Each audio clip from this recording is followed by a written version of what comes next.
Welcome to the Impact Learning Visionaries podcast, where we celebrate the unsung heroes of the learning and development industry. As always, we'll be bringing some laughter and a bit of fun along the way, but more importantly, you'll get some incredible insights, key lessons, and unique perspectives on everything related and possibly unrelated to training and development.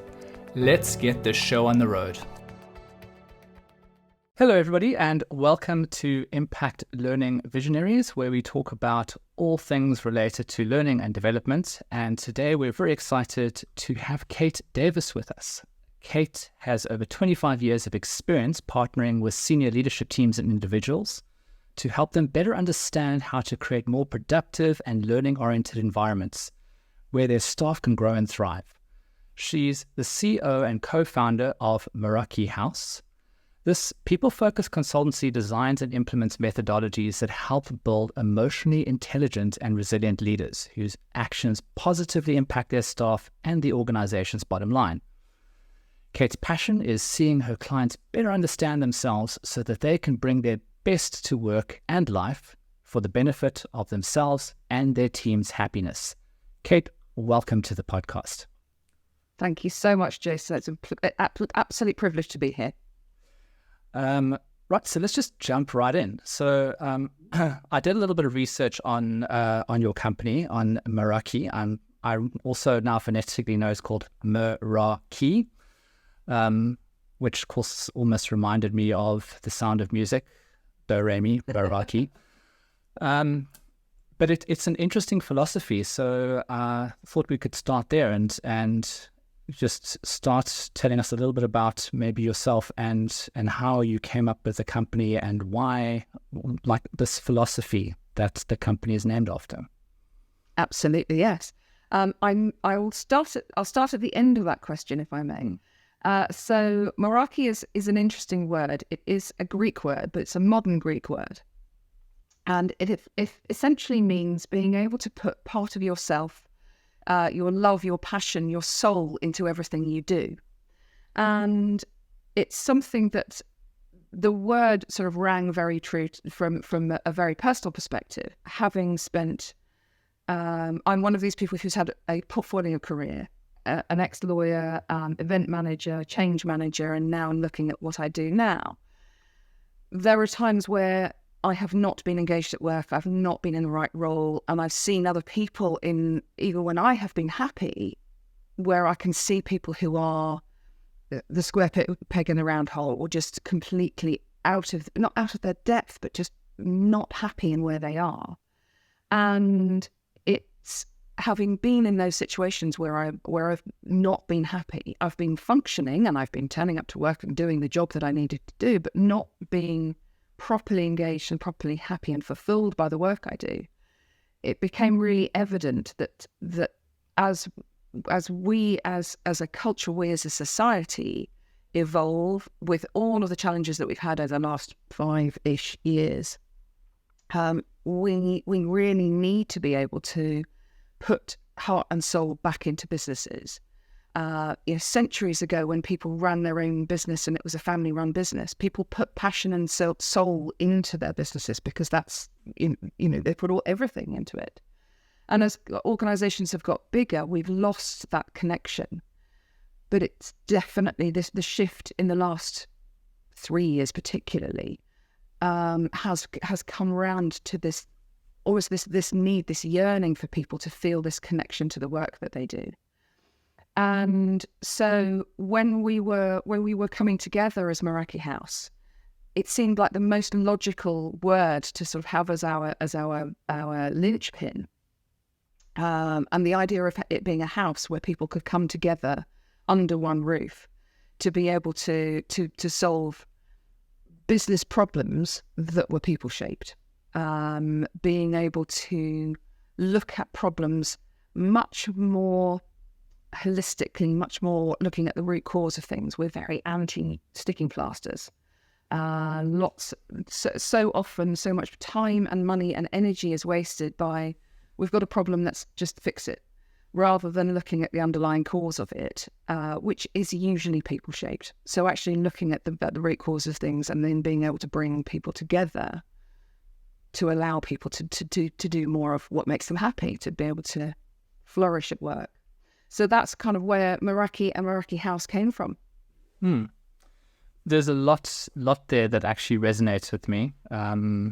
Some actually very deep stuff that resonates with me, and I'm going to start with maybe a question that I've hit up against. So I'm a big, strong believer in great cultures and creating kind of psychological safety and creating environments where people thrive and can bring themselves. Like we talk about being almost your quirky self. Like not being afraid to be who you are when you show up at the office.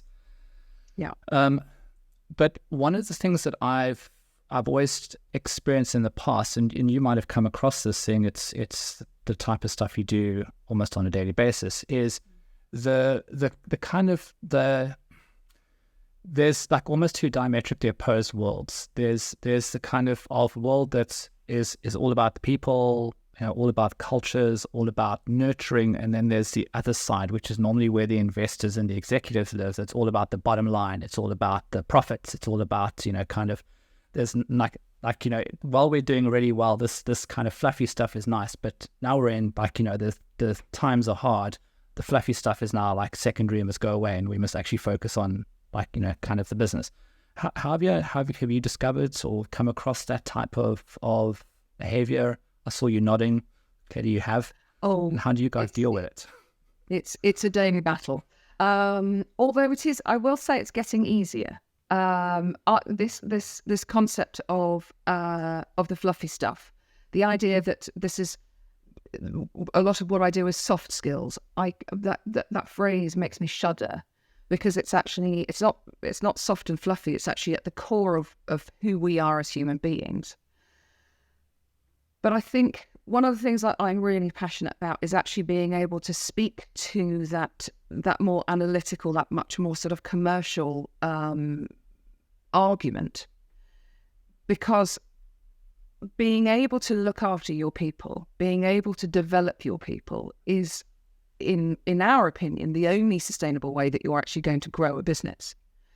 If you look at the flip side, if you don't invest in your people, and we've seen that over the last few years, increasingly, if you don't invest in your people, they disengage. They work in silo. They sit, and you're wasting time, you're wasting energy, you're wasting money. And when they disengage, I think in the last 12 months, the most recent Gallup survey says that only 10% of UK employees are actually engaged in the work that they do. If your team aren't engaged, how on earth can they be profitable? How on earth can they be as productive and efficient as they possibly can be if they're just rocking up to work doing the job that they know they have to and then going home again? How much more productive would you be?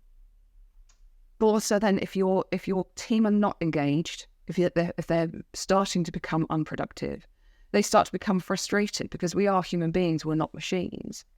And then again, we've seen it time and time again over the last few years, and we're still in the middle of, as we speak today, Jason, we're still in the middle of a massive talent shortage, where staff turnover increases. That's very costly for a business. If you think the average cost at the moment of recruiting a new member of staff in the UK is £37,000. That's the average. And obviously, the more senior that person becomes, the more expensive it becomes. Add to that the level of the reduction in morale when a key team member leaves. What happens if they take a client with them? This is an expensive business. Staff turnover is an incredibly expensive business. And I think when you can start talking to those very specific issues in terms of what happens if you don't invest in this, what happens if you don't look after your people. And I said just then that people aren't machines, but actually if we use that analogy, if your business were a manufacturing company of some description and you were able to invest in a lovely, great big machine that would effectively revolutionize the way that you do what you do, you wouldn't get it out of the box, plug it in, and then expect it to do its job perfectly forever. You would make sure that an expert installed it. You would make sure that someone was maintaining it regularly, was making sure that the right updates were in there. make sure that it was oiled and cleaned and all of those good things.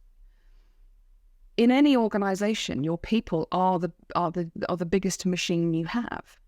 They are your greatest asset and your most expensive liability. If they're not working properly, your business isn't working properly.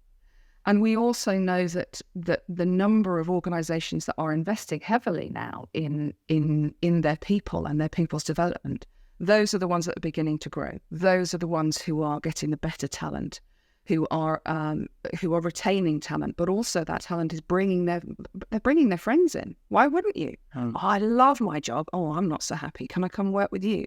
It's a very natural human thing to do, isn't it? So being able to actually map out very strategically the reasons and the benefits for bringing those soft skills, bringing learning and development at that level into an organization and maintaining it through difficult times is incredibly important. But I think the other point to that is actually making sure that the offering that you have is very strategically placed. So I will often work with the C-suite, of whom the HR department are obviously part. But years ago, it would have just been part of the HR function, bit of L&D thrown in for good measure. I'm now dealing with the CEO, with the COO, and saying, right, what are your business goals? What is the vision? Let's look at where you want the company to go. Let's look at who you've got and the skill sets that you've got, and actually let's map them and strategically build out a framework to be able to develop people so that they can actually help your business grow and develop. So I think that's a very long answer to your question, but I think sort of the short answer is actually there's lots and lots of evidence as to why it's incredibly commercially sensible and astute for organizations to be investing, especially during more troubled financial times.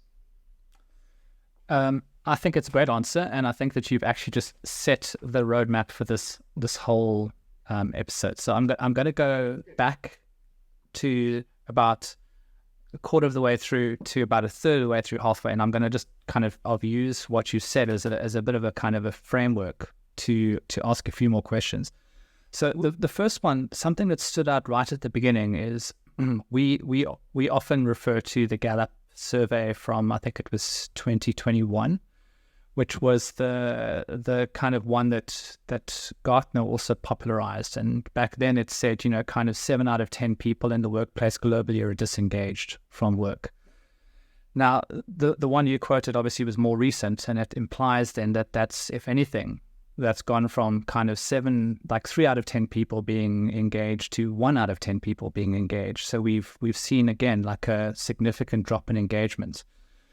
So just starting with, if I think the word engagement is a bit of an amorphous word, because it could mean so many different things. I mean, it's like, how do you measure engagement? Like, what if I'm playing solitaire at work, but it's because I'm just actually kind of taking a break and I'm really engaged? That's not disengagement.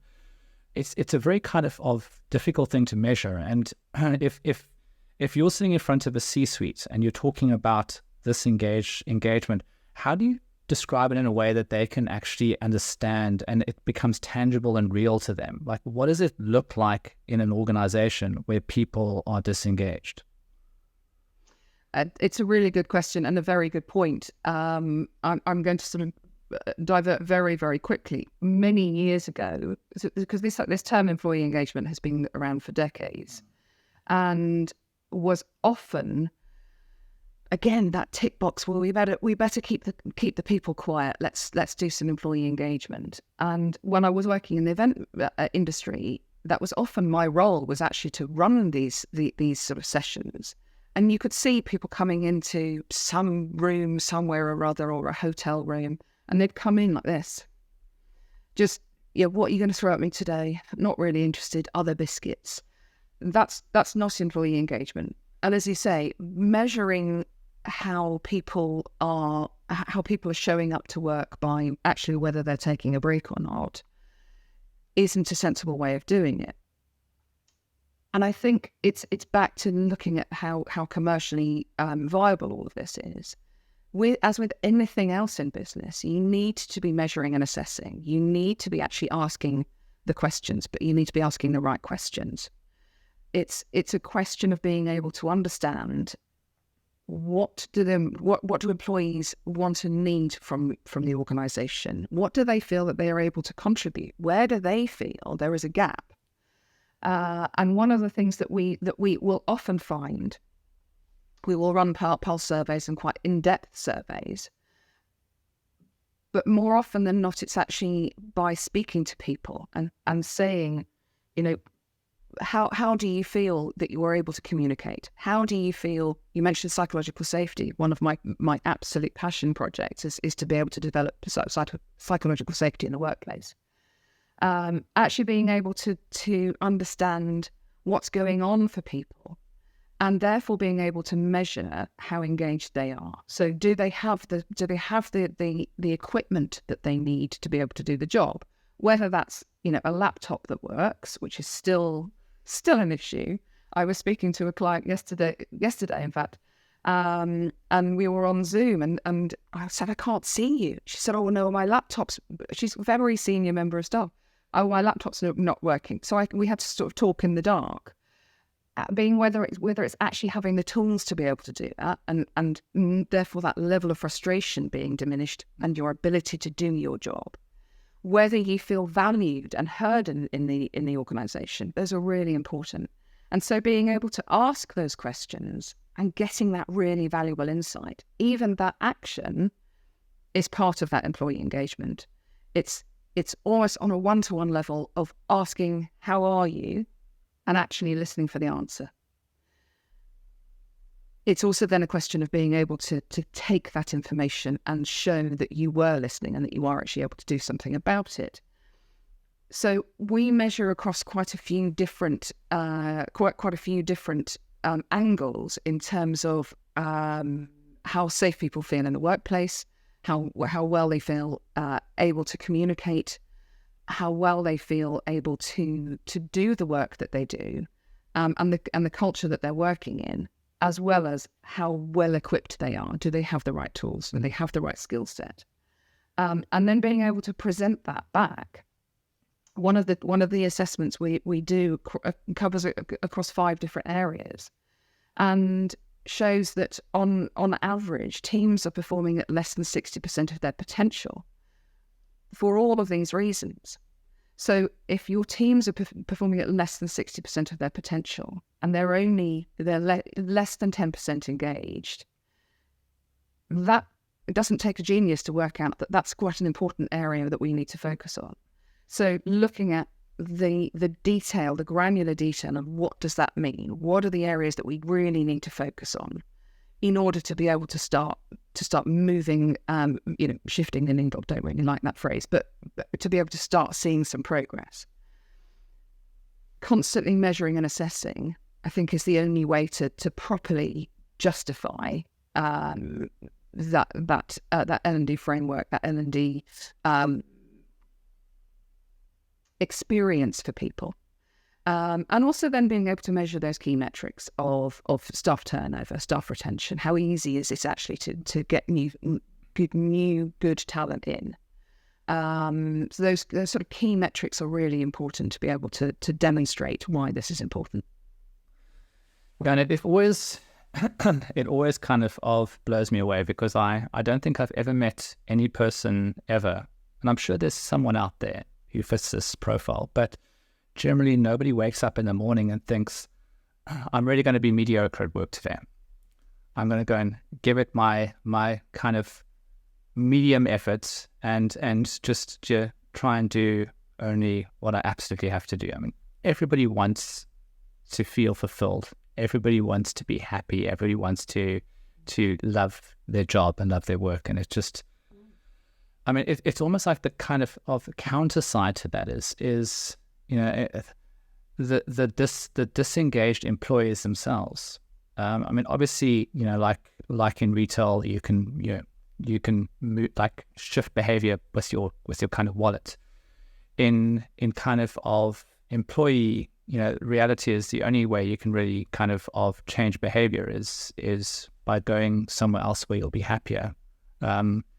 which is also, I suppose, a bit sad. Looking at it from an employee's perspective, I guess, are there any things that you look out for, any things that you kind of focus on specifically from that side of the coin to kind of help people who maybe are feeling a little bit disengaged to be able to, without taking the logical kind of next step of going and finding, the grass is greener type of opportunity somewhere else, which you have a 1 in 10 chance of finding if it's a 90% disengagement.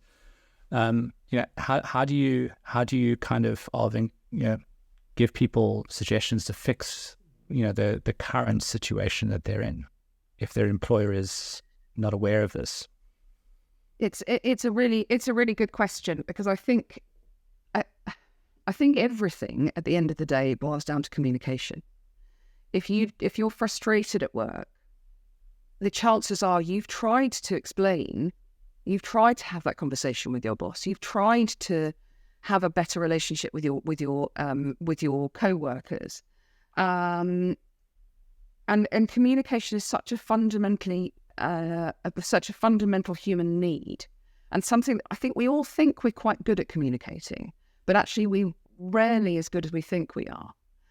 And that idea of not feeling heard, not feeling valued, and therefore not being able to feel fulfilled in the workplace, I think is where we always need to start. And as I say, with those assessments we do, communication is usually the lowest on that list. So being able to understand and feel like your voice is being heard, but whether that's actually, running communications workshops, actually being able to understand how people communicate, some people will communicate in a completely different language to other people, how well we get on with each other, how badly we sort of rub each other up the wrong way. Being able to feeling empowered to be able to communicate more effectively, to say, this is what I want, this is what I need, or this is a gap I've seen. We could do much better if you would listen to me, because I have the skill set that nobody else has, and you're not using that skill set, for example.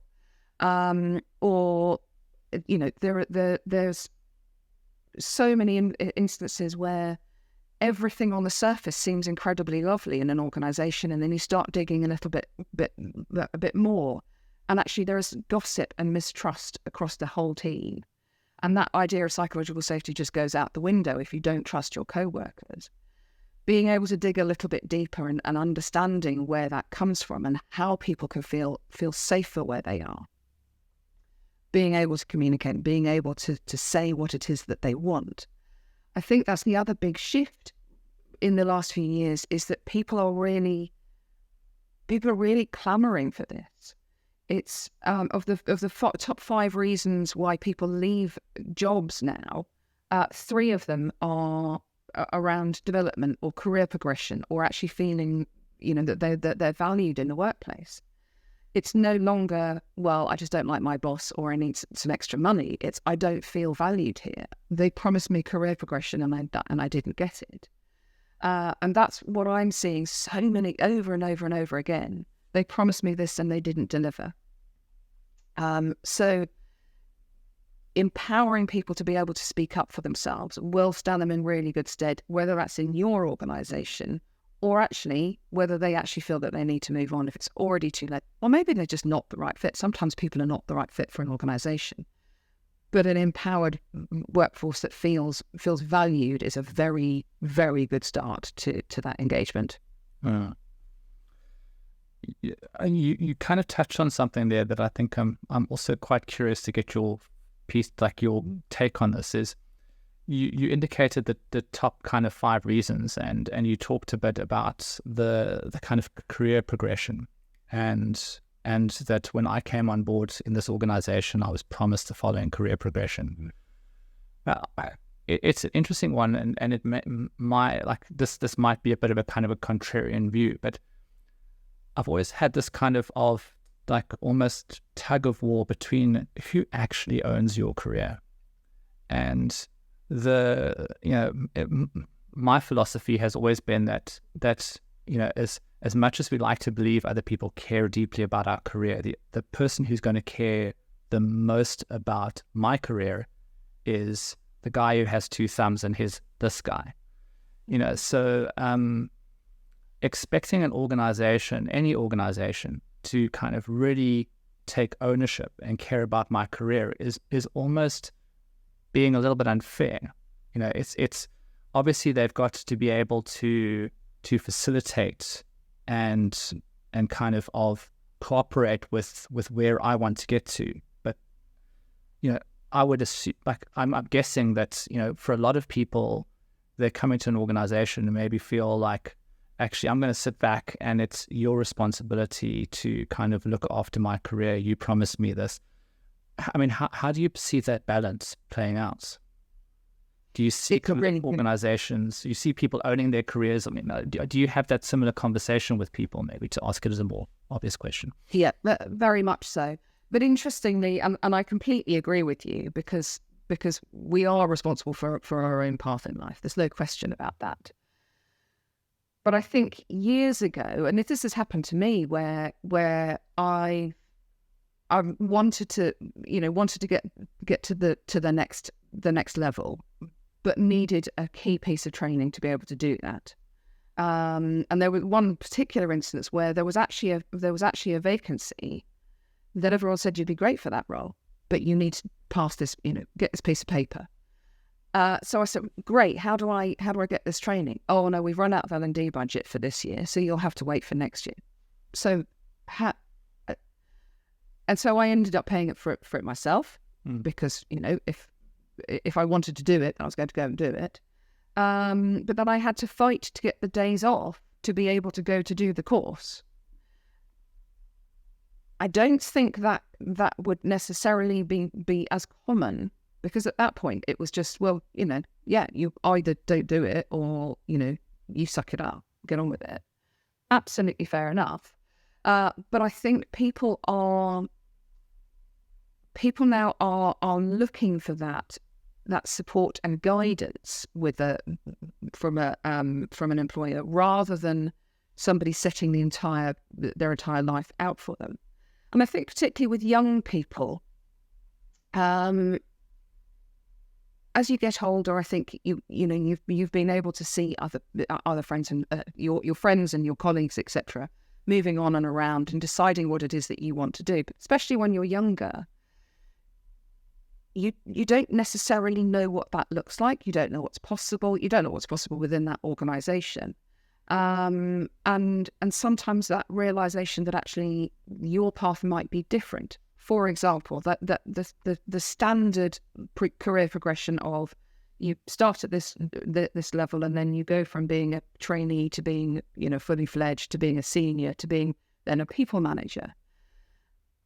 And that assumption that we were all going to be people managers has caused so much difficulty over decades, because just because you're good at your job doesn't mean you're good with people. And actually, sometimes it's better for you to be that expert in your field rather than managing people. But there's still that assumption, and I deal with this at board level all the time. Well, why don't they want to take that responsibility on? It means they're not a team player. No, it doesn't. It just means that they recognise that in themselves. And so the responsibility for me, for the employer, is to be able to set out a roadmap, not an individual's roadmap, although your line manager, your mentor, needs to be able to help you to do that. But actually being able to provide the platform, provide the tools, provide the environment for people to be able to grow, that's the key. And so being able to set out the business goals, the business strategy, the business vision, and saying, this is where we want our people to go, also gives people the opportunity to say, oh, no, actually, sorry, that's not for me, and to attract the right people in. And then, as I say, to be able to give them the framework that they can follow, and they understand, from here, I could go here, or I could go here, or I could go here. And this is what I would need in order to take any one of those paths. Self-determination is still key, but we need to be able to create the environment for people to be able to do that. Well said. So I'm going to jump a little bit ahead, going back to the original kind of framework, and just touch a little bit on another thing that I agree with, is that there's nothing soft about soft skills. But I think, a lot of people, like the big five, PwC, McKinsey, Gartner, all of these kind of organizations, including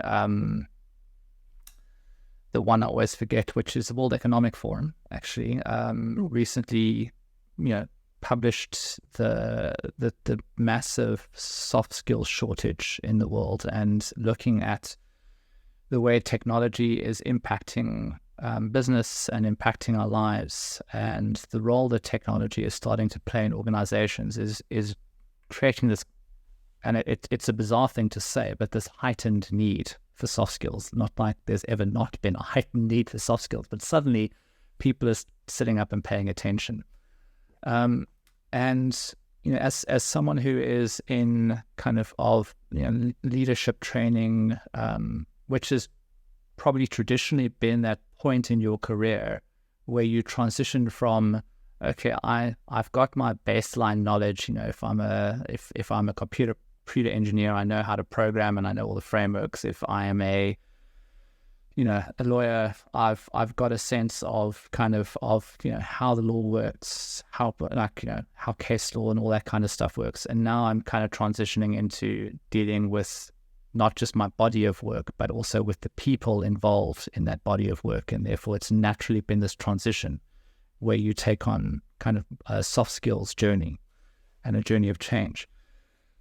So I guess I'm just, curious as to what it's now looking like is that there's more awareness that soft skills need to happen at every level. It's not just something that's like, okay, you've now reached, basically a point in your career, now you have to focus on soft skills.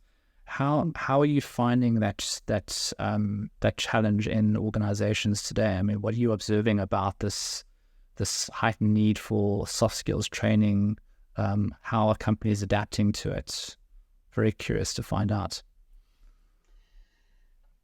I'm very encouraged that actually the people I speak to, and obviously there is an element of echo chamber there, because the people who speak to me are interested in how they can develop their people within their organization, or they wouldn't be talking to me.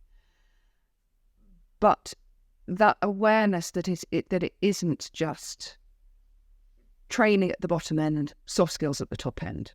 The fact that until relatively recently, a manager could easily be in a people management position for nearly a decade before they got any kind of leadership training, any kind of people management training other than you must run an appraisal once a year, and sometimes it's nice to have a cup of coffee and see how everything's going. That gulf seems to be disappearing.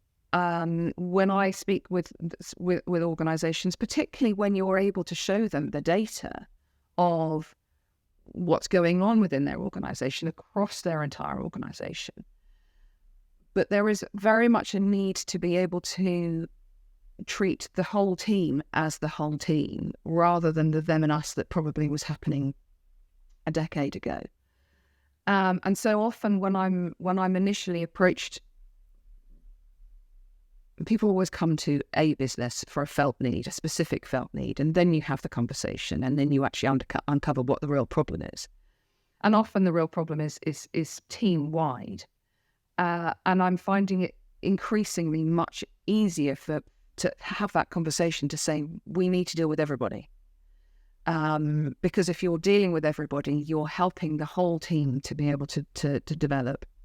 But you're also much better able to spot the emerging talent, the emerging leaders, those people who may not necessarily have spoken up before, who may not necessarily have shone. And when you're doing work together, being able to spot someone and say, I didn't know that about that person, or giving that person the confidence to shift slightly in their chair of my job was focused on this, but actually this is where my passion lies, and seeing them absolutely fly in the right role back to being able to flourish in your role, to be able to put more of what of who you are and your passion into your role. I'm seeing a lot more understanding that it needs to be, soft skills need to be across the entire organization. The basics of communication and negotiation and being able to have difficult conversations, particularly if your team are customer focused, if they're client focused, they're going to have difficult conversations. Being able to speak up and say, in my experience, that isn't the case, or have we thought about it in this way? Being able to allow younger members of the team to take part in that innovation is actually where the fresh thinking is going to come. And without those soft skills of the communication, resilience training, all of those things, we're not going to see that, and we're not going to be able to develop those cultures of innovation and growth that actually every organisation wants as a culture. So it's an encouraging picture, I think. And just doing a complete 180, where are you seeing the biggest barriers at the moment when you kind of try and make these changes in organisations, or just looking at the industry as a whole? Where are you seeing kind of the biggest barriers to or resistances? I think probably at the moment the biggest barrier is that the economic uncertainty. I think a few years ago we in the sort of L&D space, in the training space, were bashing our heads up against the wall of, but nobody gets why soft skills are important. Or, as we talked about earlier, well, L&D is great while there's money in the bank. Organisations are beginning to see that that's really important, but there is still that financial uncertainty at the moment. So I think the biggest barrier for them is do we take the leap? We understand why it's important, that I don't think that there was that understanding before, but it's still a risk. Can we, what money can we put aside for that? What can we do that isn't a sticking plaster, but is going to be able to make some tangible difference? So I think financial is still a big barrier, but with a slightly different twist to it. And I think, if I'm really honest, and I'm speaking as a Gen Zer myself, I'm 50. Gen Xer myself. The difficulty is actually within the sort of the middle age group, where there is an element of this generational divide of, well, these young people come in and they don't understand about hard work, and we had to do this, and I meet quite a lot of resistance when I'm speaking to not necessarily the board level, because I think they see the strategic advantage, but that next level down, or, well, we had to fight for this stuff. Why do they get it handed to them on a plate when they want to skip off at 5 o'clock? And all of those frustrations and resentments come in. That's also another barrier that I'm seeing to be able to implement change across an organisation.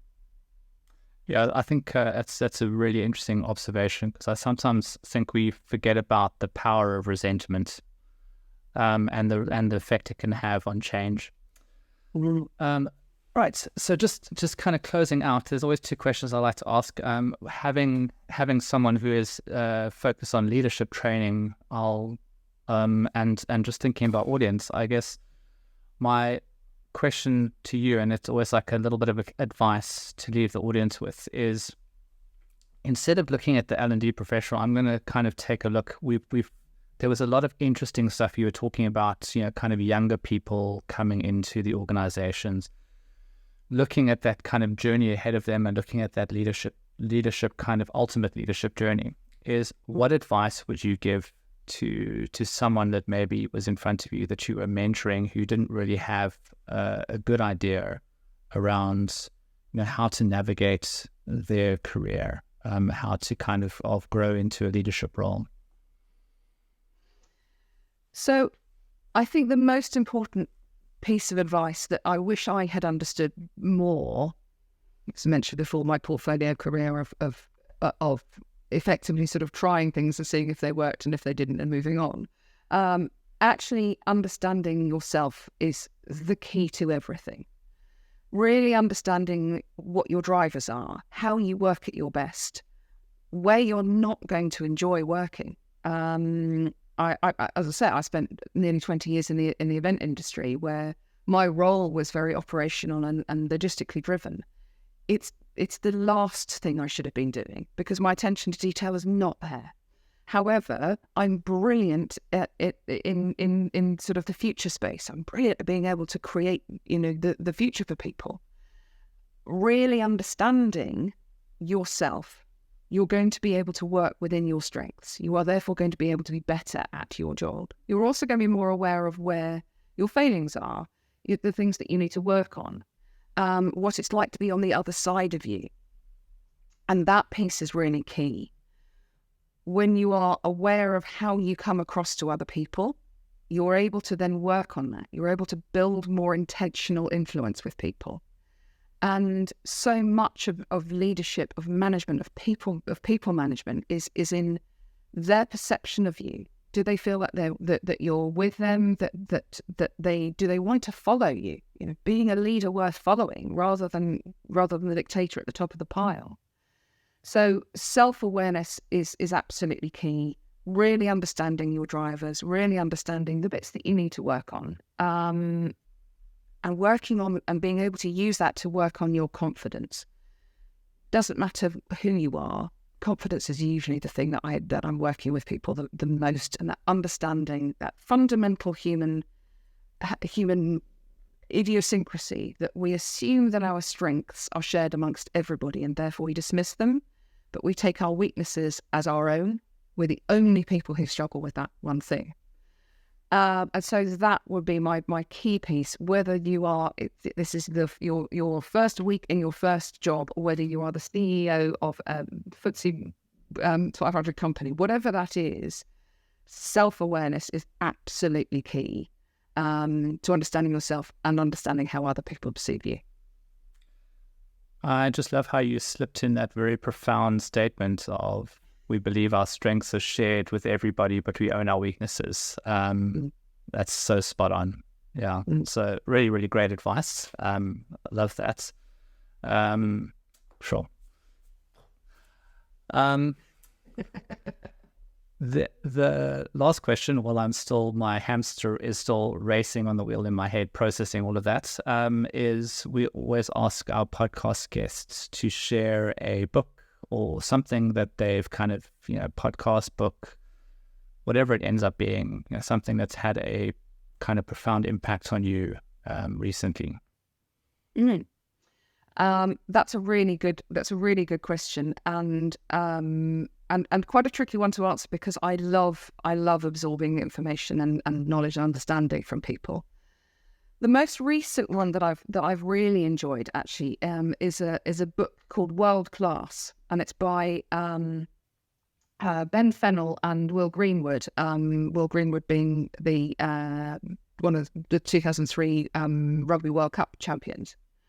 And it's fascinating because it is a study in teamship as well as leadership, looking at both many of those concepts and many of the concepts that we've talked about today from both the business world but also the sporting world, and the parallels between them.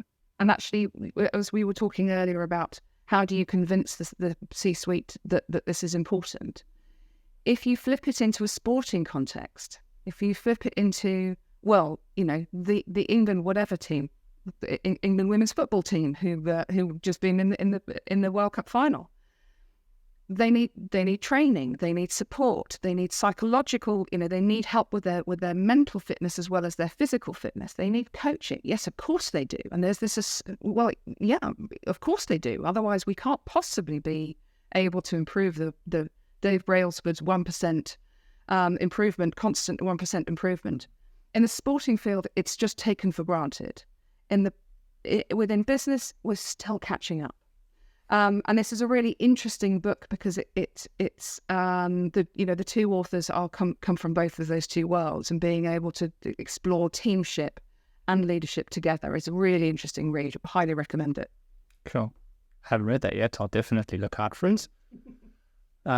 Really interesting idea. And yeah, I mean, I've often commented to people,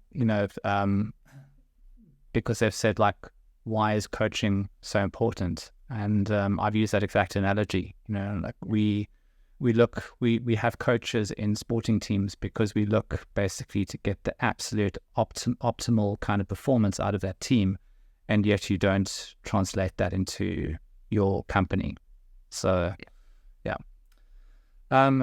Kate, it's been absolute a wonderful conversation. I've enjoyed it. I think there's so much wisdom that you've shared with us today. So thank you very much for joining us on the podcast. It's been a real pleasure. Thank you so much. I've so enjoyed our conversation. We could have gone on all day, it feels.